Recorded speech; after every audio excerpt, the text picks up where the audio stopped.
Так, видео для тех, кому надоело слушать свист ремня генератора на приорах, всяких двенашках и других 16-клапанных ведрах.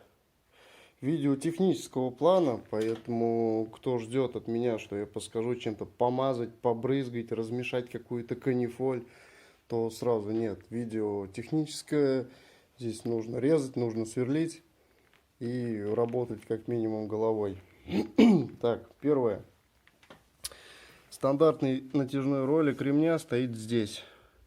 Полностью его откручиваете и снимаете.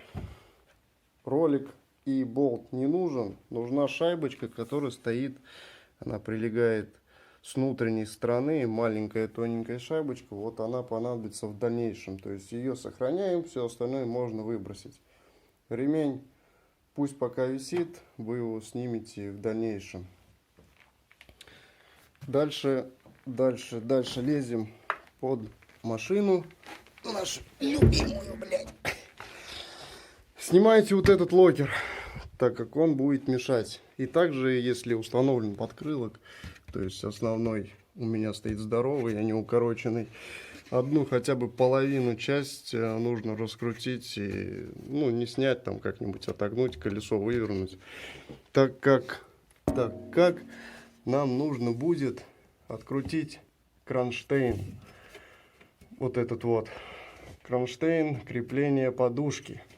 Крепится он опять же с обратной стороны крыла, со стороны колеса 3 болта.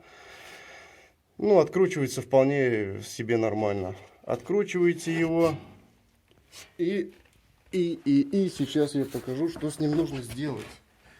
Его нужно распилить, напилить, в общем, вырезать с него кусок. Залезет у меня сюда телефон или нет. Собственно, видно, как он распилен, выпилен, так скажем так. Я почему-то не вижу. Я не вижу. Так, вот.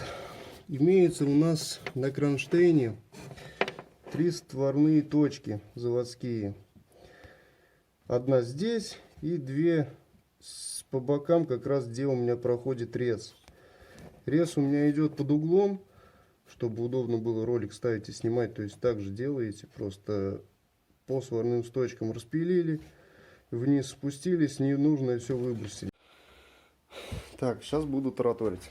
Снимаем генератор и кронштейн генератора.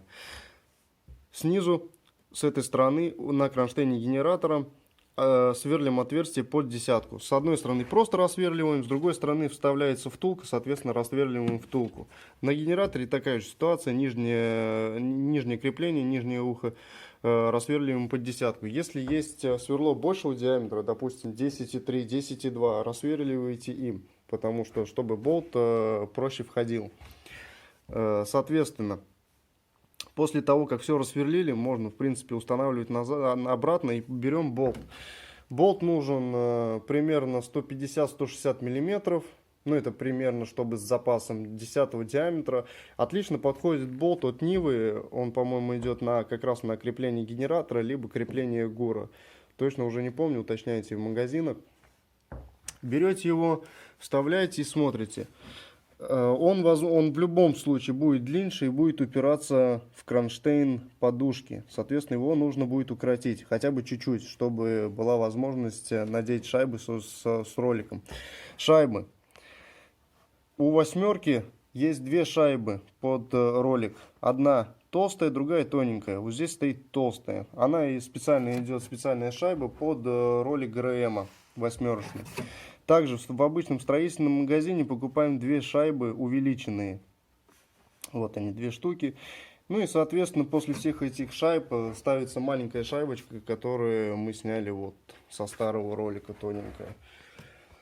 Дальше, в любом случае, придется как-то болт вытаскивать частично с нижнего крепления. Просто так все равно, как ни подпиливай, как ни подгоняй, у вас не залезет ролик. То есть чуть-чуть его приоткрутили, вытащили, надели ролик, обратно заколотили и притянули гайкой. Чтобы отцентровать ролик, смотрите, это самая главная часть данной, наверное, работы. Зазор между ремнем и роликом, вот по этому бортику ролика и по этому бортику ролика, должен быть, ну, как минимум одинаковый. Если в какую-то из сторон ремень будет упираться, он будет, соответственно, убивать ролик, ремень будет съедать, соответственно, этому нужно уделить отдельное внимание. Я не гарантирую 100%, что такой набор шайб подойдет именно вам. То есть, что у вас ремень сразу встанет посередине. Возможно, у каждого будет индивидуально, поэтому подгоняйте. Чтобы выставить ровно, с этой стороны, если смотреть сверху, то есть зазорик будет видно.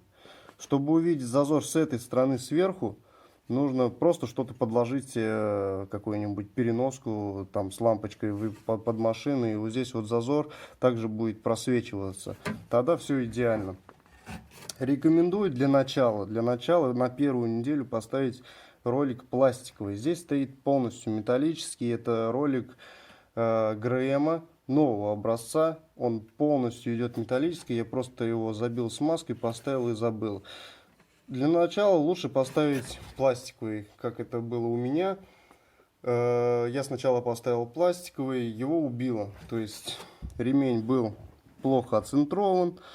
Он уперся вот в эту сторону ролика и просто слезал все бортики. Соответственно, фотографии я приложу, что может быть, какая ситуация. Поэтому оцентровке нужно уделять большее внимание. Ремень. Ремень 6-ручейковый, длина его 1080, 1080, кому как угодно. Больше, длиннее брать не стоит, меньше также брать не стоит, потому что если будет длиннее, вы его просто не натянете, он у вас будет болтыхаться, если будет меньше, вы его просто не наденете. Соответственно, натяжка ролика производится по часовой стрелке, вот таким вот спецключом. Вставляете в отверстие, сюда вставляете ключик на 10, ключиком на 10, соответственно, все это давите.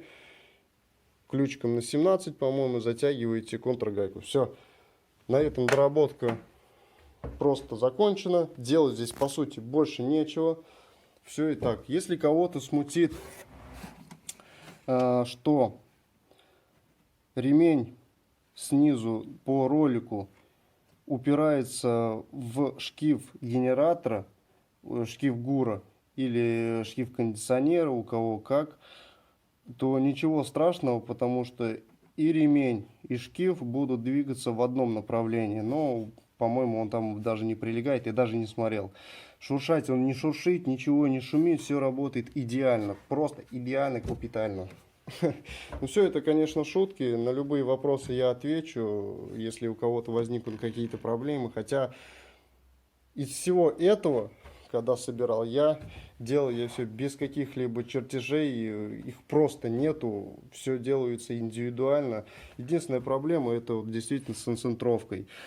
Я видел, что у меня стоит ремень не по центру, просто, ну, так скажем, подзабил, думаю, потом переделаю, и вот как раз бортик у ролика спороло.